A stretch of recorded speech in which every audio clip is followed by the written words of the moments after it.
6절 말씀입니다. 시편 1편 6절 말씀 같이 봉독합니다. 무릇 의인들의 길은 여호와께서 인정하시나 악인들의 길은 망하리로다. 아멘. 아멘. 행복한 사람은 말씀을 통하여 하나님과 친밀한 관계를 유지하고 있는 사람이다 했습니다. 행복한 사람은 형통의 복이 있다 했습니다. 하지만 복이 없는 사람, 즉 악인의 미래는 심판이 있기 때문에 불행하다 했습니다. 오늘 말씀은 행복한 사람과 불행한 사람의 이유를 말씀하고 있습니다. 왜 행복하고 왜 불행한지 말씀하고 있습니다. 첫째로 행복한 사람은 여호와로부터 그 길을 인정받기 때문에 행복하다 했습니다. 무릇 의인들의 길은 여호와께서 인정하신다 했습니다. 그래서 무릇이라고 하는 말은 왜냐하면이라고 하는 히브리어 접속사를 그렇게 번역을 했습니다. 왜냐하면 의인들의 길은 여호와께서 인정하시기 때문이다, 이 말씀입니다. 이것은 의인이 형통한 이유를 말하고 있습니다. 복 있는 사람, 행복한 사람을 의인이라고 말하고 있습니다. 의인은 하나님의 말씀에 귀를 기울이고 그 말씀대로 순종하는 삶을 지칭하는 말입니다. 복 있는 사람의 삶의 모습이 의인이다라고 말하고 있습니다. 하나님과 친밀한 관계를 유지하고 그 말씀에 순종하며 사는 사람이 의인입니다. 그래서 의인의 기준은 좋은 일을 많이 하는 것이 의인이 아니고 하나님 말씀에 순종하는 삶을 사는 사람이 의인입니다. 그러니까 의인을 보는 기준은 하나님이시죠. 하나님께서 그렇게 보신다는 것입니다. 이 의인은 행복한 사람입니다. 왜냐하면 이 사람은 여호와로부터 그 길을 인정받기 때문입니다. 인정한다는 말은 안다는 말입니다. 속속히 아는 것입니다. 무엇을 압니까? 그 길을 아신다. 의인들의 길은 여호와께서 인정하신다, 아신다, 그 말이죠. 그러니까 하나님께서 속속들이 그 사람의 삶을 다 아신다는 것이죠. 알아서 뭘 하시게요? 아셔서 세밀하게 간섭해 주신다는 뜻입니다. 세밀하게 인도해 주시는 거죠. 우리가 우리의 모든 것을 다 하나님께 구하며 살 수는 없거든요. 우리가 모든 것을 다 알아가지고 하나님, 오늘 제가 이런 일을 혹시 만날 수 있다고 생각하는데 하나님 인도해 주세요. 하나님 지켜주세요. 보호해 주세요. 그렇게 기도를 할 수가 없습니다. 아는 것만 기도하죠. 요즘엔 사고가 참 많잖아요. 일본에 지진 난 거 보면은 그냥 한 군데만 그러면 그 지역 전체가 다 지진 피해를 보는 거 보면 그 안에서 그날 하루를 시작한 사람들이 그런 일을 만날 거라고, 정초부터 그런 일을 만날 거라고 누가 상상했겠습니까? 그 안에 또 교회들이 많이 있다고 선교사님들이 이야기하던데요. 우리가 다 알아서 기도 못하거든요. 준비기도 못합니다. 그런데 하나님께서 다 아셔서 세밀하게 인도해 주신다는 것이죠. 그런 일들을 우리가 막을 수는 없습니다. 우리가 어떻게 그것을 다 방지할 수가 있겠습니까?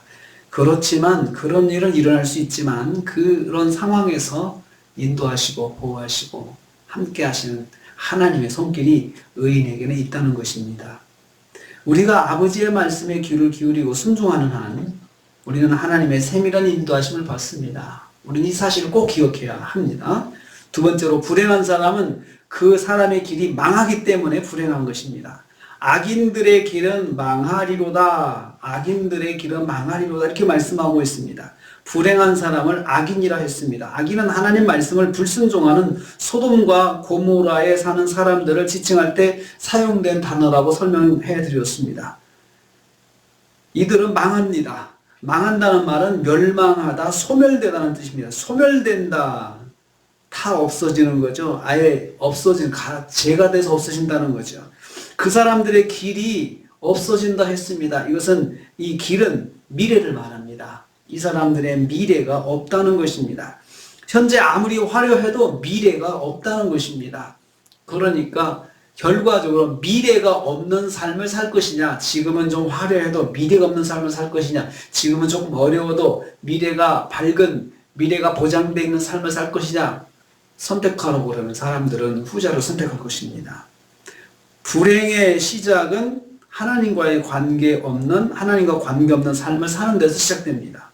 하나님의 말씀을 듣지 않고 하나님 말씀에 불순종하는 삶을 사는 것은 불행한 삶의 징조입니다. 어제 그렇게 말씀드렸습니다. 결국은 지옥이죠. 결국은 지옥에서 영원히, 그때는 후회도 필요 없고 회개도 필요 없고 그리고 돌이키는 것도 할 수 없는, 그러면서 계속 고통 가운데 벗어날 수 없는 삶을, 그것이 미래의 결정적인 모습인데, 우리가 이것을 생각하면서도 하나님 말씀에 순종하지 않고 산다. 그것은 비련한 것입니다. 하나님 말씀에 불순종하는 삶을 사는 것은 불행한 삶의 징조라고 했습니다. 그 사람의 미래가 없기 때문이죠. 심판밖에 없습니다. 그래서 불행한 것입니다. 선택은 내가 해야 합니다. 하나님을 믿고 하나님과 친밀한 삶을 살 것이냐, 하나님이 없이 하나님 말씀에 불순종하는 삶을 살 것이냐, 이것은 내가 결정할 수 있습니다. 내가 결정하는 거죠. 순종과 불순종도 내가 결정할 수 있습니다. 하나님께서 그 선택권을 주십니다. 그 결정이 나의 미래의 행복을 결정합니다. 행복한 사람이냐, 불행한 사람이냐, 이렇게 결정하는 것은 내가 무엇을 오늘 아침에 결정하냐, 오늘 하루에 어떻게 살 것을 결정하느냐에 달려있다는 것입니다. 올해도 하나님 말씀 붙잡고 사는 행복을 결정하시기를 축복합니다. 기도하겠습니다. 아버지 하나님, 행복한 사람, 하나님과 친밀한 삶을 사는데 말씀을 늘 가까이 하고 말씀을 듣고 순종하는 삶이라 했습니다. 이런 삶은 미래가 이미 행복한 사람으로 결정된 사람이라 말씀하셨습니다. 천국의 영생의 복이 있으니 행복한 것이고, 불행한 것은 지옥의 영벌이 있으니 불행한 것이다 말씀하셨습니다. 여호와께서 그 길을 결정해 주신다 하셨습니다. 주님, 저희들이 한 해를 살면서 하나님 말씀 붙잡고 사는 행복의 길을 선택하게 하신 것을 감사합니다. 이 삶을 올 한 해 동안 승리하게 하여 주시옵소서. 예수님의 이름으로 기도하옵나이다. 아멘.